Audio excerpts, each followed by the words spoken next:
Hello, it's Kevin here. Early on Friday morning, the 10th of February, I have a letter from one of my regular students. I'm going to take a look at it and give you some advice and commentary. I'm going to try and do OET videos more often, if possible, in between my many lessons on italki. Far too many for today. For example, I'm here from 10 till 5 for 7 hours worth. So that's quite a lot. Anyway, enough of my woes. First things first, disclaimer, fair use, non-profit, etc, etc. Okay, so let's get that out of the way first. Got the criteria, okay, and we've got a letter. So if I need to, I'll refer to the criteria. And changes on. Okay. So now there's some grammar and some vocab here we have to have a look at, and other things in terms of purpose, organization, etc. So first things first. Let me get my pencil. Right. So for most of you, you need or want a B, which is 350 plus. So that's essentially 2555555. So this is essentially 350, right? You can get more, of course, but this is more or less what we need. Well, what you need for your purpose. Okay? So, purpose of a document must be immediately apparent, right? I shouldn't have to guess, why am I reading this? What's it for? As it says, quick and precise sense. Dear Dr. Kev, I'm writing to request your assessment of this patient. 2 symptoms are blah, blah, blah. Quick and precise. That's what you've got to do. As it says, time constraints, quickly, efficiently, easily, immediately identifiable, right? So this is the first thing. You can get some good marks here right off the bat. Make it clear what it is, why the reader, recipient, examiner, me, is reading it. What is it? What do you want? Okay. And then, as I've said on several occasions, what you're doing then, you're constructing a narrative. You're telling a story. You want me to do something, but I want to know why. Now, that's for most of them. 80-90% are going to be referrals. You're referring your patient to a specialist. You might have a discharge. You might have a transfer, but 8 or 9 out of 10, more than likely, going to be a referral. So the content necessary. What does the reader need to know? How accurate, conciseness and clarity. What don't I need? Anything that I don't need, as it says, leave it out. And how well the information is summarized, so it's not too lengthy, wordy, etc. We've got concise, clear communication here. Concise and clear. Okay? We can see how often these keywords are mentioned. Genre, style, not too formal, not too informal. Who you're writing to, awareness of genre, etc. Jargon, who you're writing to, as to what jargon you use, etc. Very important. Organization. So it's got to be clearly structured, well organized, like it says here, logically organized and laid out. So that could be something like, one key theme, a paragraph. Is it a history? Is it a visit? Order of sentences within a paragraph, grouping like information, more important information usually higher up, less important lower down in a letter, all that kind of stuff, yeah? And then, last of all, language features, but only to the extent that they do not interfere with meaning. Okay? So, let's have a look. Matter of fact, I'll just pause it for a second and have a sip of my tea. Hang on. Okay. Now, if you've got the DOB, I will put it here. RE, name of patient, date of birth, if you have it. So, Mr. David Taylor, 38 years old, or aged 38, not 38 years old, age, with damage middle cartilage of the left knee, who needs operation, who needs an operation, or who requires an operation. So, I'm the orthopaedic surgeon, I think, yeah. Now, I don't have these particular case notes, and as I keep saying, I shouldn't need them, because if you've done your job correctly, I shouldn't need to refer to any other source of information apart from the letter, whatever, that you have written. I shouldn't. If it's not clear, then you haven't done your job accurately.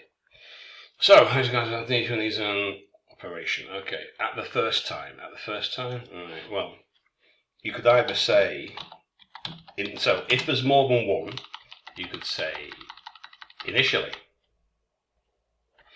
Mr. Taylor visited, well, it wasn't a visit, was it? You could say presented. So he presented himself, oh, doctor, I've got such a terrible pain, blah, blah, blah. That's what, that's what they do. And you don't have to tell me where. Obviously, it was in your office or surgery. It wasn't in the supermarket car park. So you don't need that, all right? You can just say, initially, if there's more than one, or simply, Mr. Taylor, on the 12th of August, 2010, Mr. Taylor presented with a 6-month history of pain, trauma, blah, blah, blah. You could do it in that way, okay?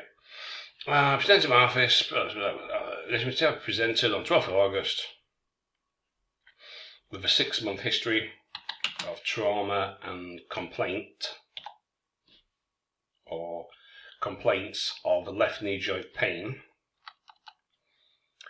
swelling and difficulty in strengthening the leg, that inhibited him to work productively. Well, I probably wouldn't put that there. Inhibited him to work productively. Actually, we don't need that. If you want to talk about his work, you can mention that later on. And let me think. I'm not quite sure. I'm not sure if I remember this case note correctly. If he's self-employed, he might be a labourer, a gardener, and he can't work because of a knee. I think that might be it. But again, I'm not going to go and check it because, like I've said, this information should be here. If I need it, it should be here. I shouldn't have to go off and search in my notes. Okay? So, initial mistake presented, he had swing from the left leg. Right. So 6-month history of he had twisted his left knee, right. So, we can put this into the previous. So, he injured his knee during a tennis game, and that's caused him to have a 6-month history of trauma, etc.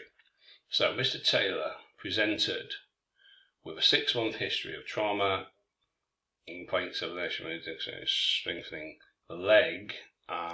So we put after a tennis injury. If you must include that, you could do it there. Right? We don't need anything else. Okay? So it's after okay, let me just straighten that out. Okay. So, initially, Mr. Taylor presented on the 12th of his history, talking about his knee and leg after a tennis injury. Okay, that's good. On investigation, left in the outside salon, tender area middle aspect, no effusion, and he was limping. The X-ray didn't show any broken bones or no broken bones were noted on the X-ray, or the X-ray didn't show any. I'm not going to rewrite all this. It's 1, I can't be bothered, and 2, I don't have time. Anything the X-ray didn't show any broken bones, and after prescription of whatever, he was advised to.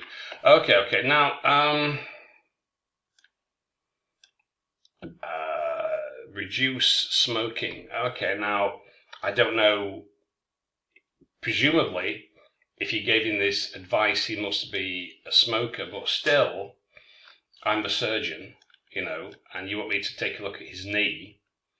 So, do I strictly need this information? Is this going to affect anything that I do?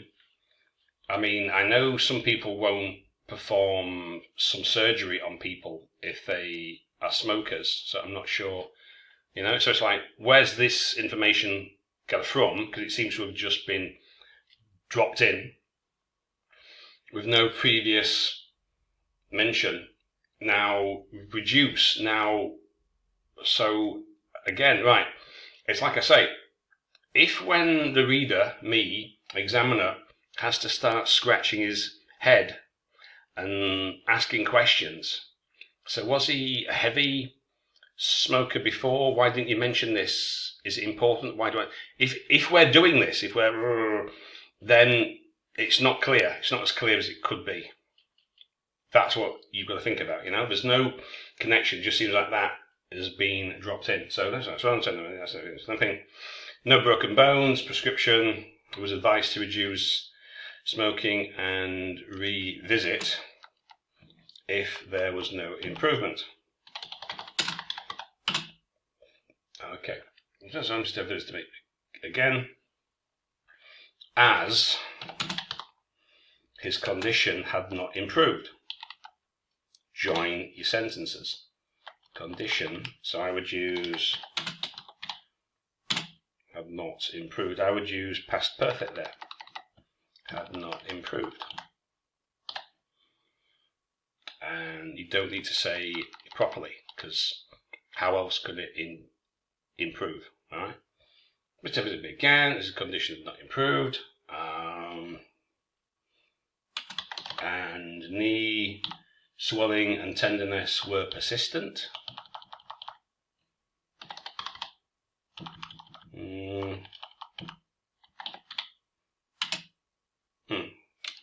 Is that T? Yeah. So, on the 25th, visited me again, as his condition not improved, and knee swelling and tenderness were persistent. I prescribed a for me, and I was next meeting after 1 week with investigation. We took him back to our office. Mr. Taylor returned or represented, whatever, 7 10 for the MRI result. Did he return with his MRI? I mean, wouldn't you actually have it? Why would he return with the MRI? Wouldn't you have it? Return to your office. The MRI result showed medial cartilage damage. Cartilage damage. He was limping, and his knee swelling again had not changed or hadn't improved. Knee swelling had not reduced despite the pain decreasing or having decreased. You could do either one of those. Okay, so in view of the above, I would appreciate your assistance in managing his pronouns recovery. Any questions, please not hesitate to contact me. Okay, so not too bad. Now I'm going to have to finish this because I've got a lesson in 3 minutes time. So I'll just make a quick comment. 197, that's okay. So we've got some grammar, got some vocab, we've got some short sentences. We can join, group some information, as you can see there. Okay, now let's say I'm going to have to go. I don't have a lot of time, but still, so you can see there's a few things we need to work on here, right? So there's some short sentences we can join to make it more concise, to make it more clear, so the reader can get a proper flow. We need to do something such as that. 1 or 2 word order things, some grammar, a couple of verb forms, nouns, verbs that need to be turned into adjectives, nouns, etc. You can see it all there. I'll just make it a little smaller so you can see the whole of the letter there. Okay, so not too bad, but still a few things to have a look at. So I'm really going to have to finish this now. Hope that helps. If you see this on YouTube, you can join the OET Right Now Telegram group, a link somewhere below. If you see it on Telegram, check out my channel on YouTube, etc, etc. Okay, so got to rush. Hope that helps, and there'll be another video, hopefully, in the not too distant future. Okay, bye for now.